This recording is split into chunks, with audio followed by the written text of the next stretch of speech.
देख रहे हैं, I'm putting up the presentation. Let's go into them.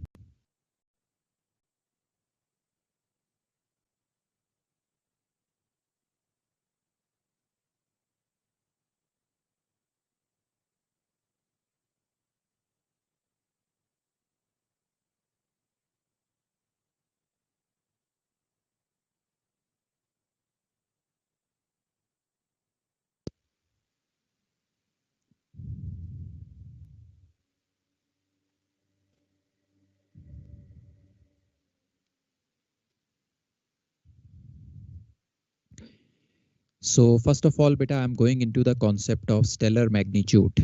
Let's go.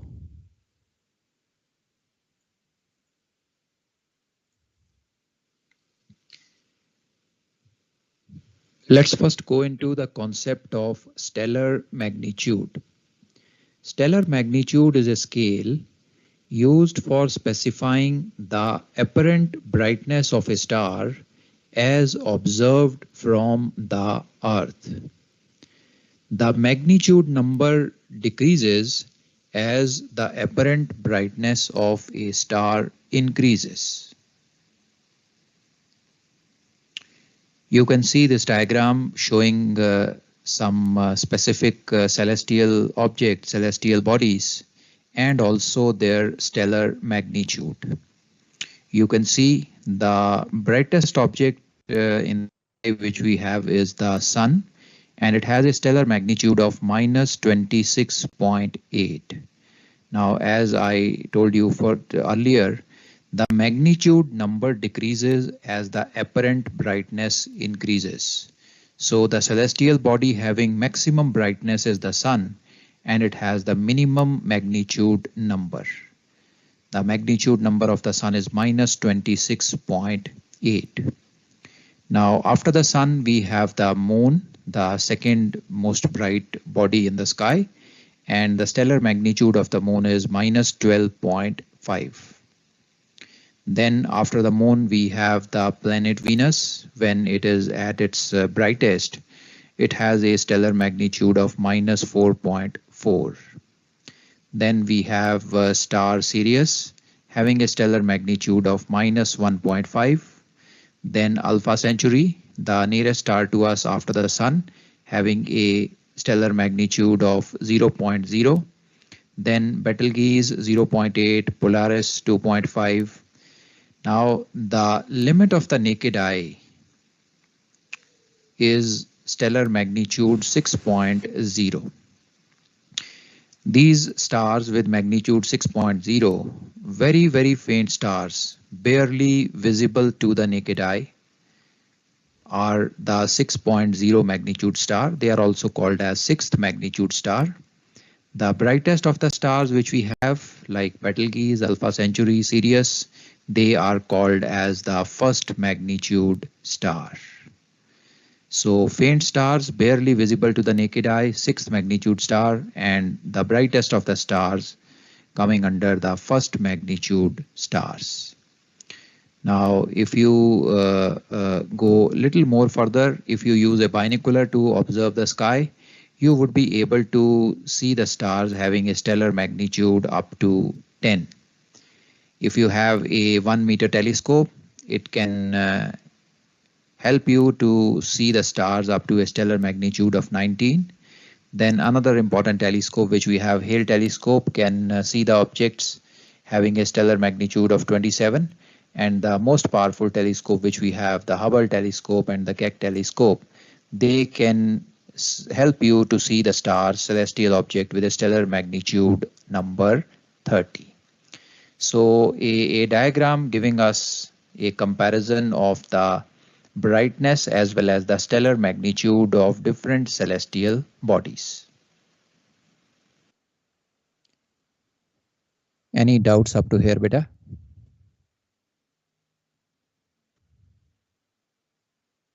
Great.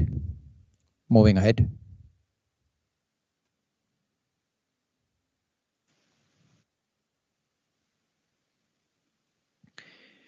Now, a first magnitude star is 100 times brighter than a sixth magnitude star. We can also calculate, if we have two celestial bodies, their stellar magnitude known to us, we can calculate how many times a particular celestial body appears brighter than the other celestial body. We have a formula which can be used to calculate the relative brightness, and that formula is relative brightness of a body compared to another celestial body is equal to 2.51 raised to power x. Now, what is x in this formula? X is the difference between the magnitudes of two bodies which are being compared.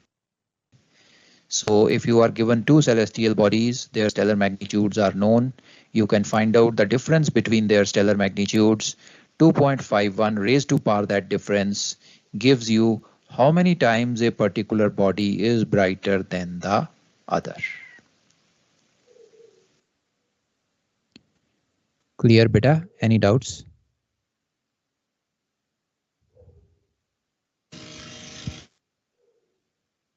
Very good. Moving ahead.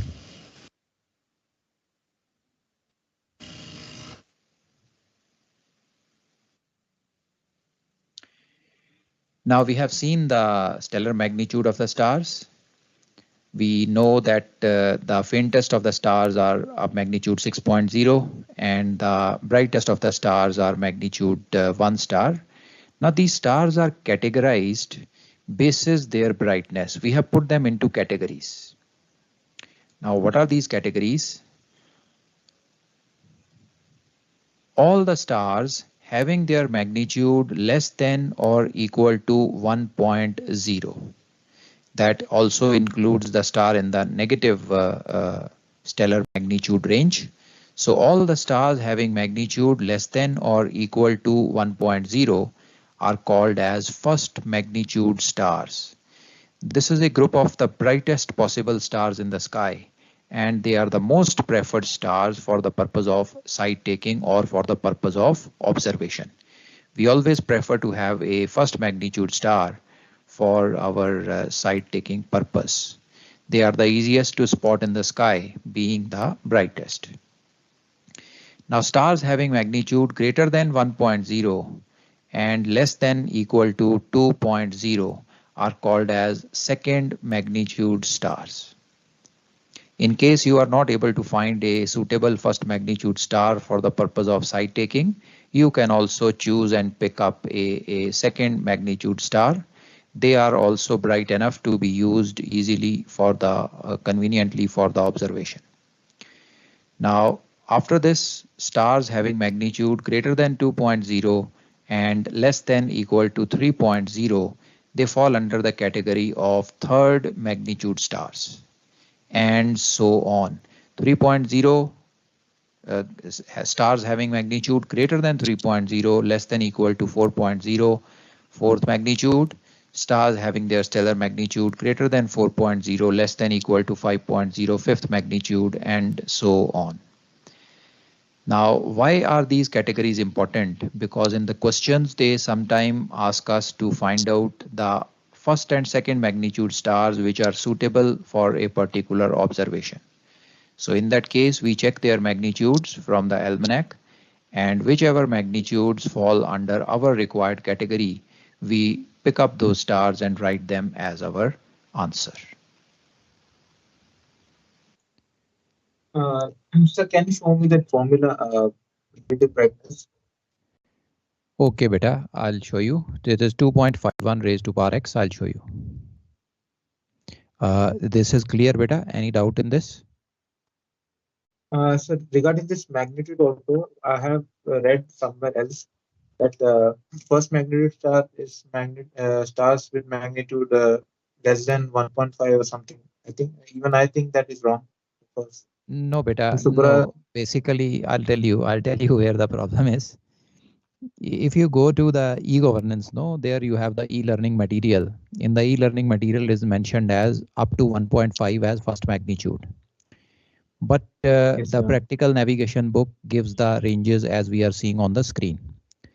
So there is no issue at all. When you will be solving the question, you will be getting the magnitude of all the stars. You will be making a table, and you can mention there.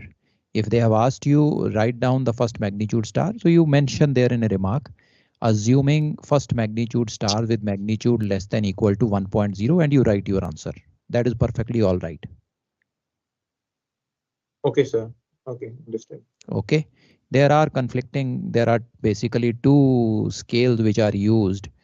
Both of them are in use.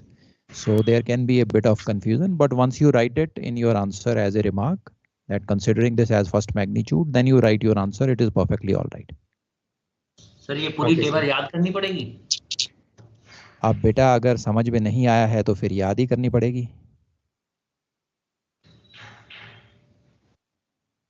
Okay.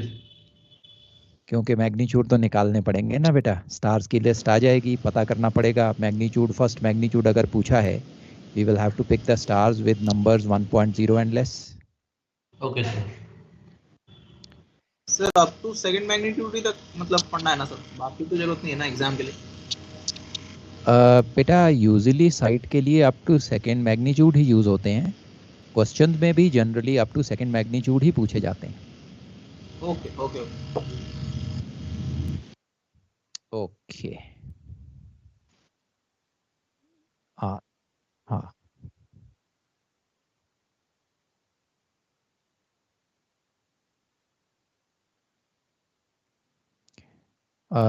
बेटा generally questions में या तो पूछा जाता है first magnitude या पूछा जाता है first and second.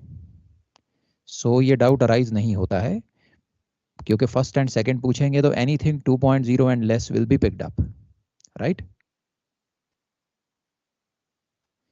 So but अगर कोई आपसे सिर्फ सेकंड मैग्नीट्यूड पूछे तो फिर 1.0 उसमें इंक्लूड नहीं होगा. 1.1 से लेके 2.0 तक इंक्लूड होगा. ओके बेटा, formula noted? Yes, sir, noted, sir. Okay beta, all right. So moving ahead now, we have seen the star categories. Let us go to the star table.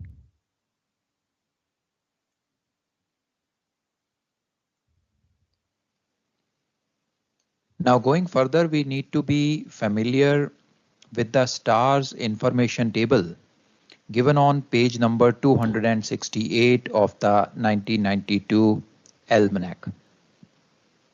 Let's have a look at that table. We have the left-hand side page of the table. This is page number 268 of the Almanac. And now you can see on the right side is the right-hand side page of the stars table. That is page number 269. Now this table gives us the required information about the stars. The first column which you see gives us the magnitude number of each of the star. The second column gives us the name and number of the star. After this, you see the next column of the table gives us the SHA and declination of the stars from January to June. For the first 6 months of the year, the SHA and declination is given on the left-hand side page. You have the SHA given first, later on followed by the declination of the star. Now we are aware that the SHA and declination of the star does not change much. There is a very minute change in the SHA and declination of the stars. They can be practically assumed to be fixed bodies on the celestial sphere. So that's why you see in this particular table, the degree values of SHA is mentioned in the beginning and the minutes are mentioned under each and every month. Now the change in SHA, what happens is happening only in the minutes. The degrees usually do not change. So under every respective column of the month, you see the minutes value is given. So you pick up the degree value from the first column and then you pick up the minutes value from whichever month you require the value for. The same is done with the declination. You see the degree value is given initially in the first column, followed by the minutes value for each and every month. And you can see here that the value changes by a certain minutes every month. The change is very, very gradual and slow and not very significant. Now on the right side of the page, we have the SHA and declination of the stars given from July to December. So the right side page gives us the required information for the last 6 months of the year, July to December. You have the SHA and then followed by the declination. Again, the same format is used. Degrees are given in the beginning and number of minutes are shown under each and every month. Now the stars are listed in this table as per increasing order of their SHA, sidereal hour angle. You can see the stars starting in the table from 000 SHA going up to 360 degree SHA. So the first stars which you see is 5 degree SHA, the next one 13, 14, 15 and so on. So if you want to identify or pick up a star from its SHA value, this table is very convenient to use. You can enter into the SHA value column and whichever SHA value you require, you can identify that particular star from this table. Now the left side page of the table gives us the Latin names of the stars. The names which are mentioned here in this particular column are the Latin names of the stars, along with the SHA and declination from January to June. Whereas the right side page which we see gives us the English names of the same stars. And also, as we discussed just now, it gives us the SHA and declination of the star from the month of July to the month of December. So important thing to remember here is whether you go to a particular star on the left hand side page or you go to that particular star on the right hand side page, it is the same star mentioned. Only thing is the names given on the left side page are Latin names and the names given on the right hand side page are English names. To give you an example, pay your attention to the number 2 star which we have on our list. On the left hand side page, you see the number 2 star which we have is Alpha Pegasi. Whereas if you go to the right hand side page of the table, the same star is mentioned as Markab. So on the left hand side, Alpha Pegasi, on the right hand side, Markab represents the same star. Alpha Pegasi is its Latin name and Markab is its English names. Now, as far as our exams are concerned, we always use the English names of the star. So whenever you are required to identify and list down the stars, you will be picking up the English names, irrespective of the month of the year, whether it is January or June or July or December, any month of the year, you will be picking up the names in English. That means the name from the right hand side page of the table. So if you are picking up the second star, even for the month of January, the star will be named as Markab and not as Alpha Pegasi.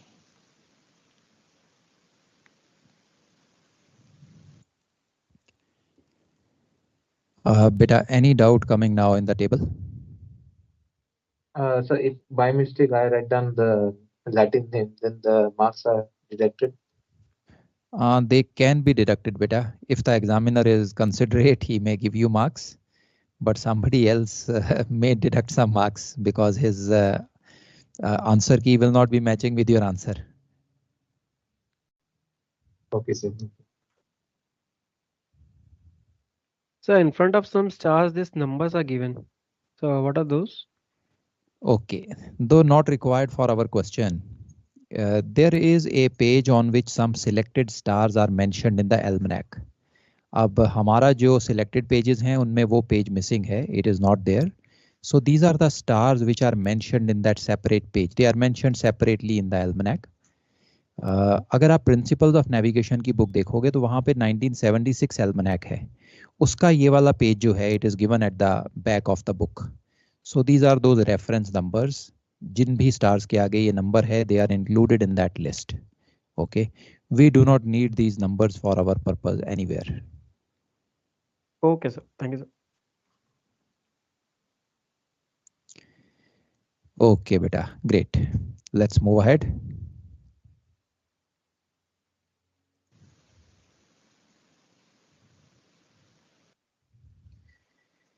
Let's now understand the concept of twilight.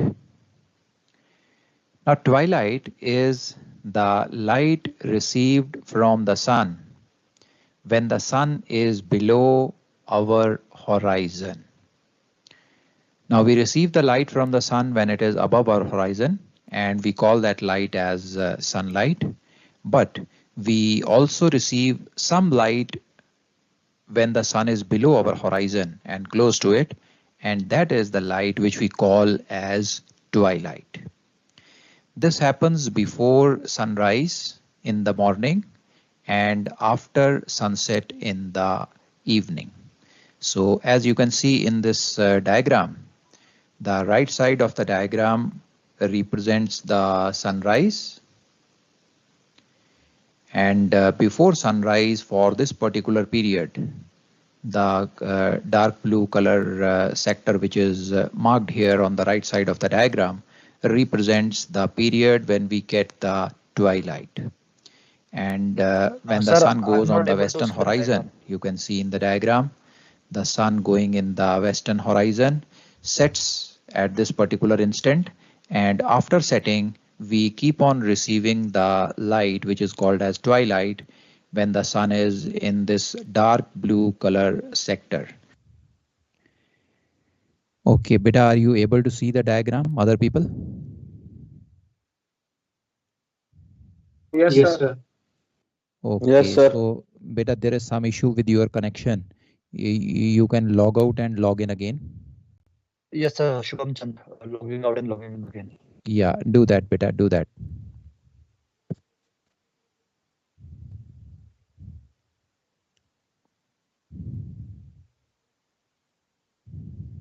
So in this particular sector, we receive the twilight in the evening.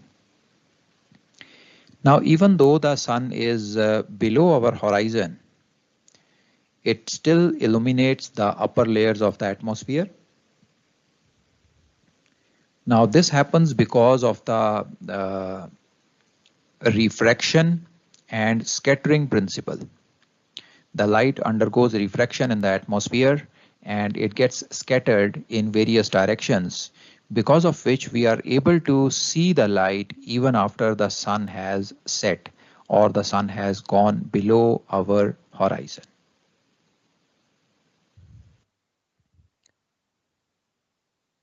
So Shubham connected back.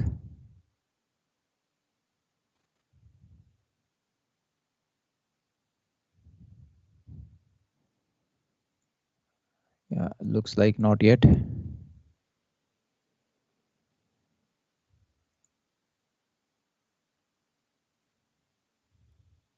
Yeah, Shubham, can you see it now?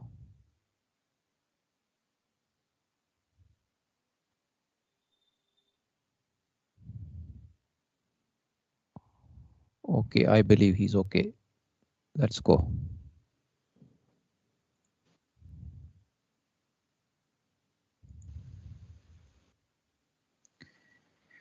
Now in the evening, when the sun sets, till the time sun is there in the sky, we receive the sunlight. Now after the sun has set, we do not have any sunlight. What we receive now is the twilight.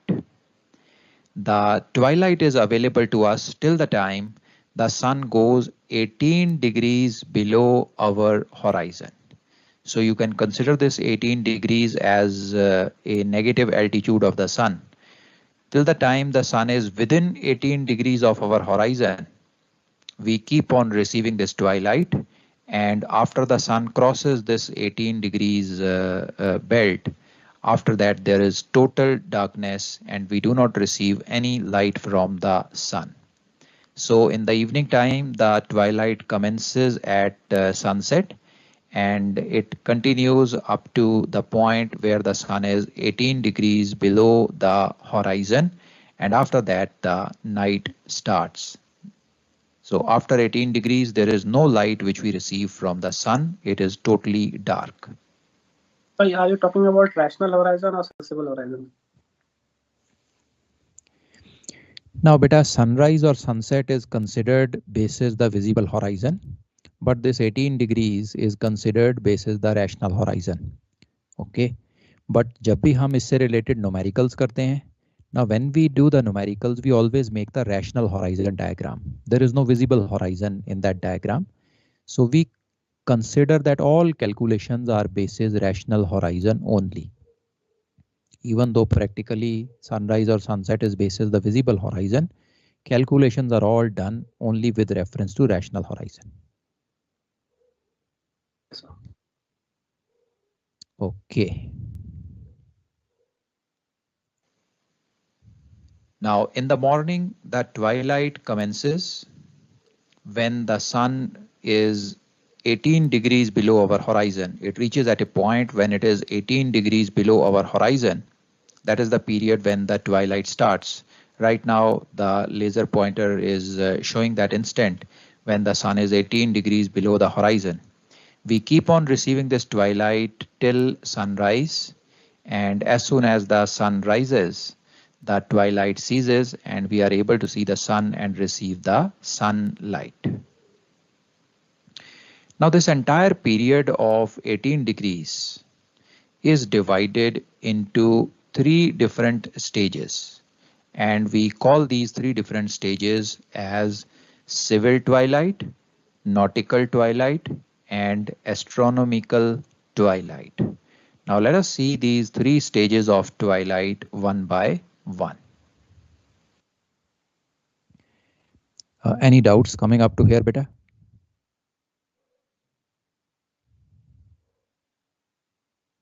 Go, sir. Very good. Let's proceed ahead.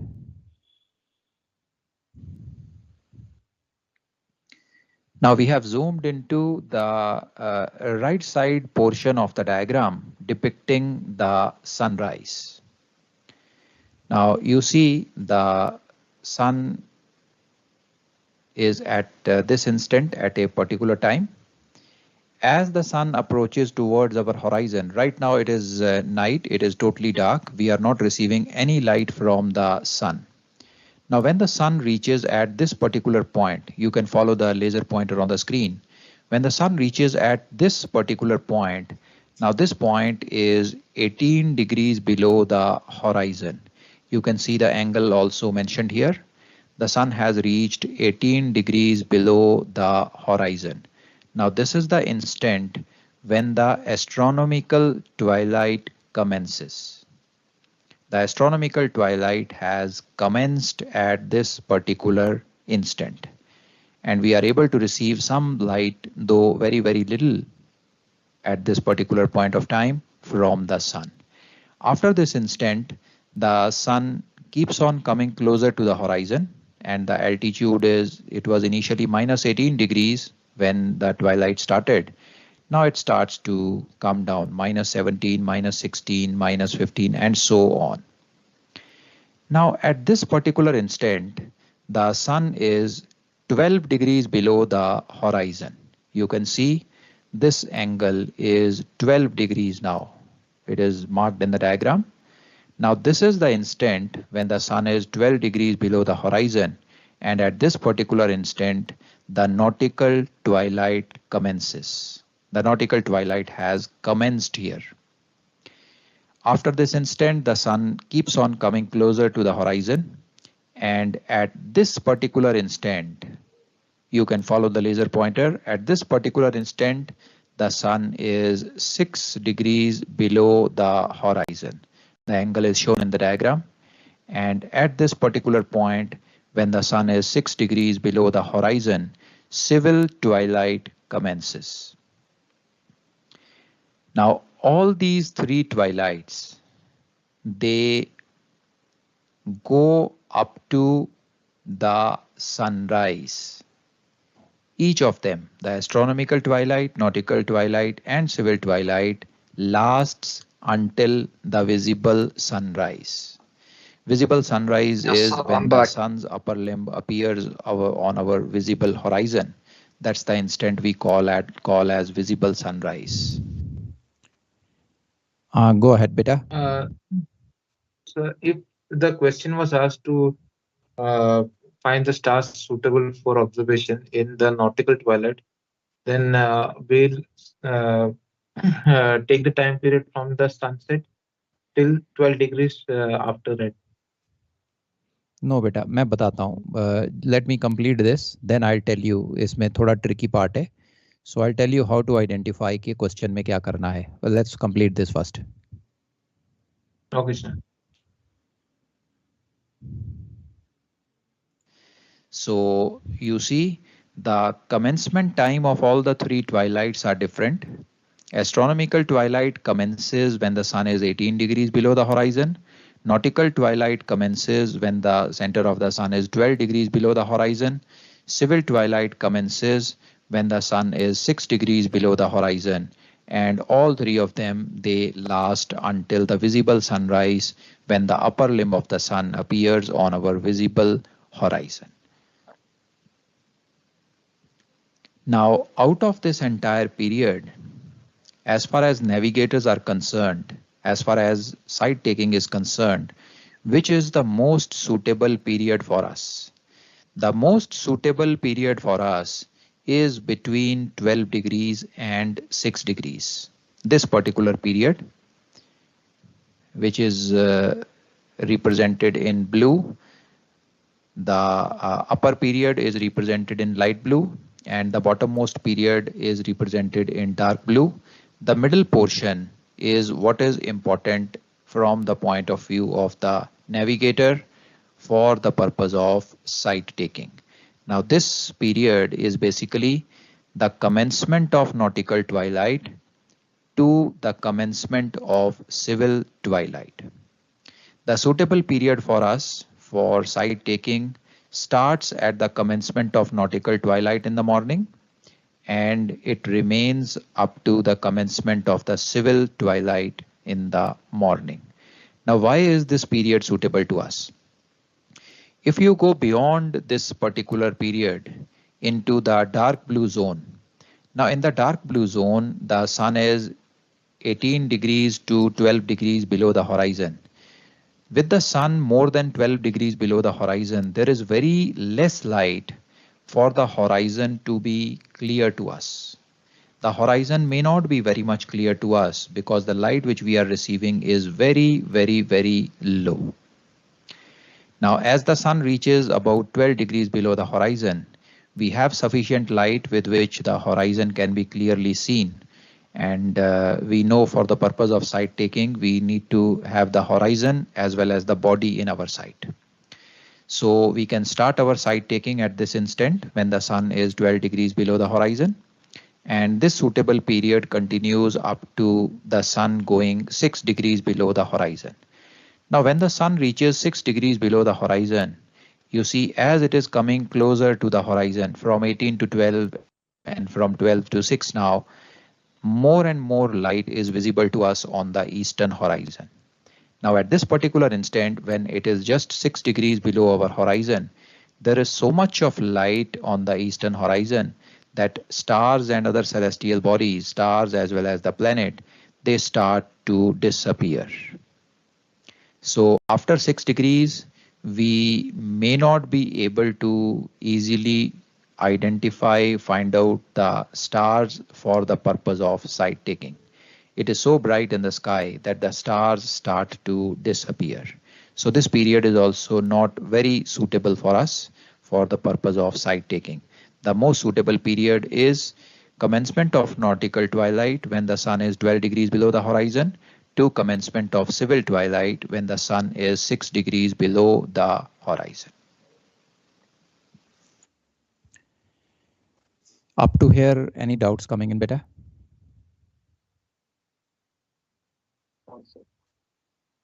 No, sir. Very No, good. sir. Let's move ahead.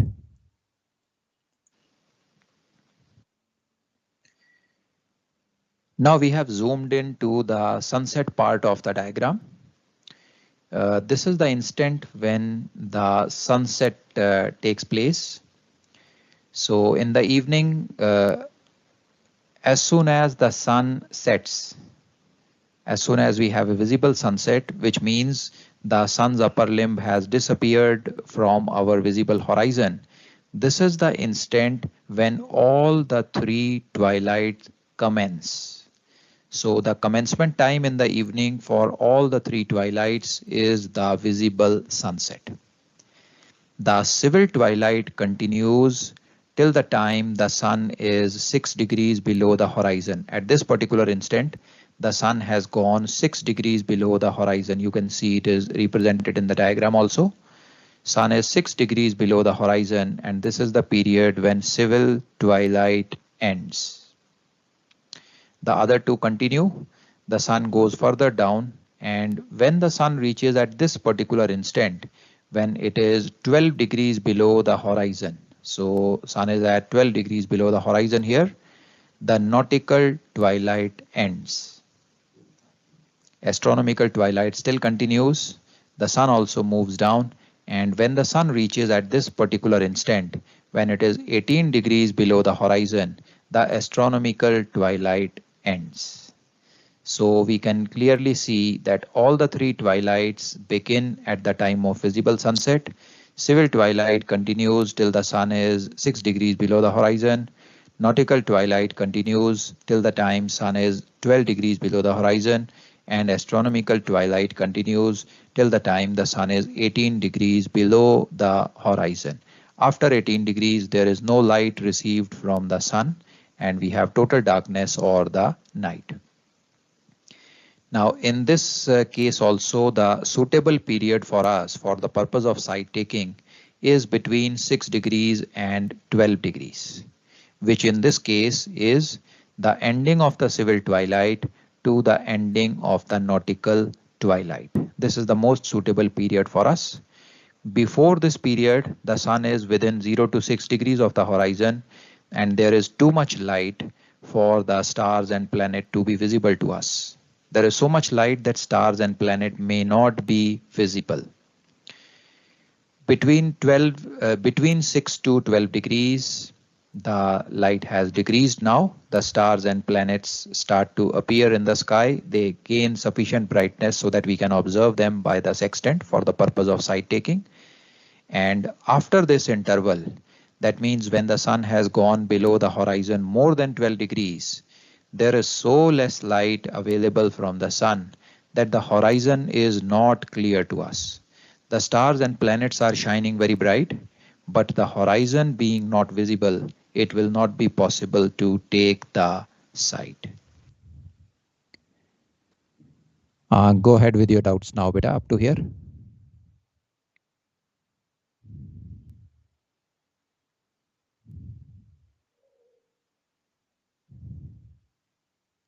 Clear है बेटा यहाँ तक? Sir बोलो बेटा, go ahead. Sir star sites के लिए commencement of nautical Twilight and end of nautical Twilight ना sir, and सन के लिए सर सिविल ट्वाइलाइट के ऊपर सर, ऐसा क्या?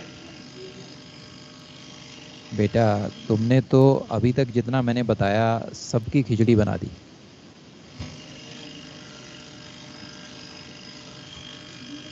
तुम्हारी स्टेटमेंट ने सारी चीजों की खिचड़ी बना दी है बेटा. एक बार ध्यान से दोबारा से देखो डायग्राम को और फिर मुझे डाउट दोबारा से पूछो. सर एक सवाल है. हाँ बोलो बेटा. Sir, if somebody asks like practical question, how will you get the time of this 6 to 12 degree belt? And the sun Right. will be down. we can Very say good, beta. by seeing only the horizon, because we cannot calculate the time ना sir कि वो sun कब upper limb उसका नीचे जाता है and अभी कब वो बताता हूँ बेटा, 12 और अभी होल्ड ऑन, मैं समझ गया, तुमने बहुत अच्छा सवाल पूछा है कि हमें ये टाइम कैसे पता चलेगा कि सन 6 डिग्री नीचे चला गया या 12 डिग्री नीचे चला गया। 12 से ज्यादा की तो हमें जरूरत ही नहीं है, कैसे पता चलेगा बेटा? बेटा एल्मनेक almanac है में दिया तुम्हारे होता है ना, सामने, ओपन द nautical एल्मनेक, and उसमें एनी देता डेली है, पेज। यस एल्मेनाक में दिया हुआ है सब टाइम। हाँ civil and मुकेश nautical बेटा, उसमें दिया होता है। मुकेश एल्मनेक खोलो, कोई भी डेली पेज पे चले जाओ बेटा, okay sir. Just go to any latitude daily page, tell me when you are there. Yes sir, I'm there. Right side में देखो बेटा, राइट साइड में बॉटम कॉर्नर में आपको वहां पे टाइम लिखे दिखेंगे। सबसे पहले सनसेट लिखा है, उसके बाद सिविल लिखा है, उसके बाद नॉटिकल लिखा है, करेक्ट? Yes sir. सनसेट के नीचे सनसेट का टाइम है, सिविल के नीचे ending of the civil twilight का टाइम है, और नॉटिकल के नीचे एंडिंग ऑफ द नॉटिकल का टाइम है, करेक्ट? Yes sir. राइट। और हमारे लिए सूटेबल पीरियड क्या है? Between ending of civil to ending of nautical, evening में बेटा, इवनिंग में। So you have the times given to you in the daily pages and these are LMTs. आपको इसे GMT में convert करना पड़ेगा if you require. Okay sir. Clear हो sir गया ये बेटा? दोनों केस में अपोजिट होगा sir, like if you see in the sunset the nautical will be beginning, sorry Okay. ending, That nautical is will be right. ending and civil will be beginning. Evening time में जितने भी time दे रखे हैं these are ending times. Civil के नीचे जो time है that is ending of civil twilight. Nautical के नीचे जो टाइम है that is ending of nautical twilight. Because evening के टाइम पे जो ट्वाइलाइट की कमेंसमेंट होती है वो तो सनसेट पे होती है, तो कमेंसमेंट टाइम अलग से देने की जरूरत ही नहीं है, करेक्ट बेटा? Yes sir. और मॉर्निंग में जो टाइम दे रखे हैं बेटा, मॉर्निंग के टाइम्स जो हैं दीज आर बिगिनिंग टाइम्स। आप अगर ऊपर में देखो, राइट साइड डेली पेज के ऊपर में देखो, तो आपको ऊपर में सबसे पहले नॉटिकल का टाइम मिलेगा, फिर सिविल का, और फिर सनराइज का। ओके सर, ये बिगनिंग है और वो एंडिंग है, ठीक है sir. Yes, morning times are beginning times, evening times are ending times. Clear हो गया बेटा? Yes sir. Okay, very good. और कोई डाउट बेटा अप टू हियर?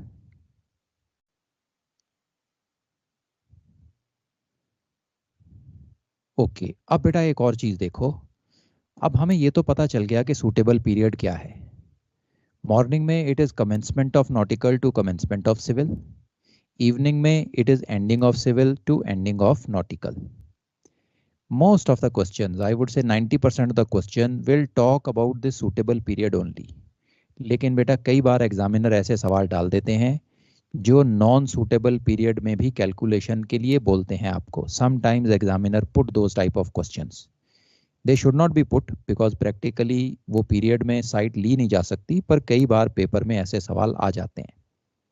ओके, सो ऐसे क्वेश्चंस के लिए क्या करना है बेटा? अगर तो वो आपको सिर्फ नॉटिकल ट्वाइलाइट के बारे में बोल रहा है, किसी क्वेश्चन में उसने बोला find the star crossing the meridian in nautical Twilight. अब हमें पता है कि सूटेबिलिटी पूरी नॉटिकल ट्वाइलाइट में नहीं होती, ये 12 डिग्री का पीरियड है, इसमें 0 to 6 इज नॉट सूटेबल। पर क्वेश्चन में अगर उसने सूटेबिलिटी की बात ही नहीं की, वो सिर्फ नॉटिकल ट्वाइलाइट की बात कर रहा है, तो फिर हमें नॉटिकल ट्वाइलाइट ही कंसिडर करनी पड़ेगी, दैट इज 0 to 12 और 12 to 0।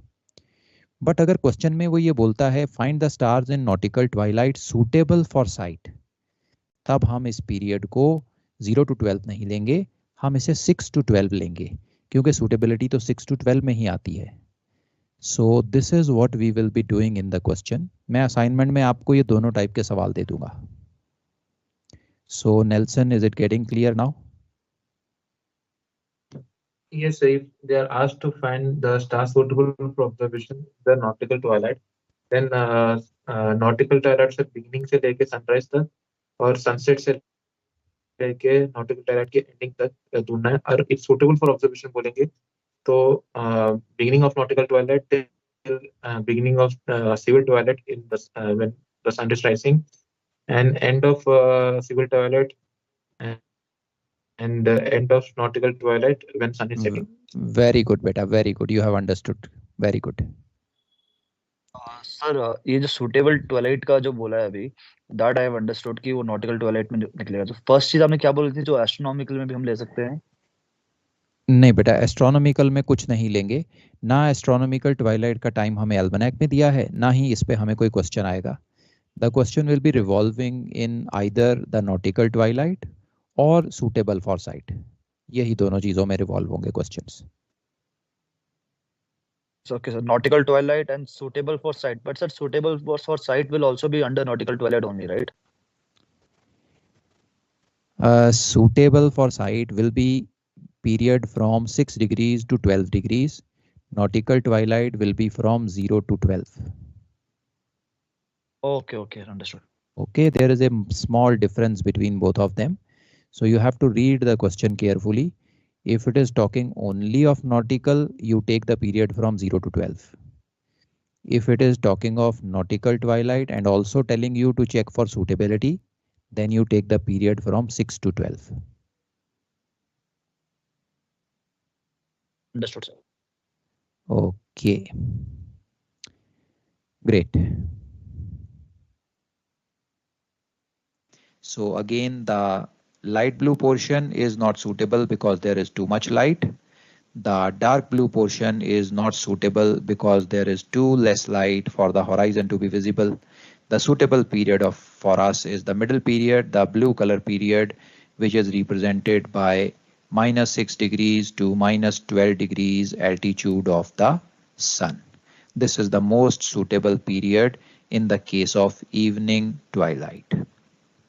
Now, be careful and be clear in your mind that in the morning, the suitable period was commencement of nautical to commencement of civil, whereas in the evening, the suitable period is ending of civil to ending of nautical. Now, practically, if you are trying to take a star sight, you need to be standby on the bridge wing ready with a sextant at this particular instant. That is when the sun is 6 degrees below the horizon. This is the instant when we are ready with the sextant on the bridge wing for the purpose of taking the sight, because this is the beginning of the suitable period for us. If we are ready here, we can observe the horizon also, we can observe the celestial body also, and a sight can be taken. If you are standby at this particular instant, that is ending of the nautical twilight, it will not be of use because the horizon is going to disappear now. So we need to be standby. This is the critical time as far as the evening twilight is concerned. That is the ending of civil twilight. Now in the case of morning, the beginning of the suitable period is when the nautical twilight commences. Because in the morning when the sun is coming from below the horizon, it reaches 12 degrees below the horizon. That is where the nautical twilight commences. At that time, the stars are visible in the sky, the horizon also starts to appear, and a sight is possible. So the beginning of the suitable period in the morning is commencement of the nautical twilight, and the beginning of the suitable period in the evening is the ending of the civil twilight.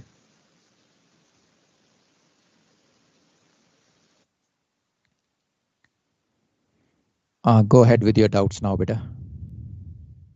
Sir, so during sunrise, the almanac, the beginning of nautical twilight is given and the beginning of civil twilight is given. But so फिर how will you know the okay. Okay, sir. Before beginning. Okay, understood. Okay. और बताओ बेटा, और क्या doubt है? Sir इसमें तो rate of change of hour angle वाला तो नहीं लगाएंगे ना, टाइम चेंज करते हुए. No, I didn't get you. Rate of change of R angle? Yes, there are some questions जहाँ पे वो हमारे पास टाइम के लिए शिप का स्पीड के हिसाब से rate of change of hour angle लगाते हैं, तो वो इन क्वेश्चनों में से I'll नहीं tell है. you, don't worry beta, I'll tell you about those questions also. We will be using that. मैं बताता हूँ questions में. Okay.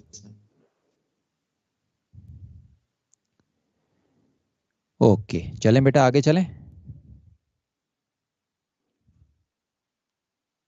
Okay, let's go. Great. So the twilight is done. And now I'm closing the presentation now. We are now ready to jump into the questions.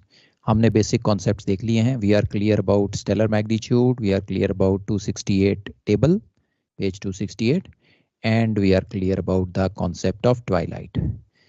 So now I'm going to show you some examples, different types of questions. सबसे पहले सबसे simple से start करेंगे.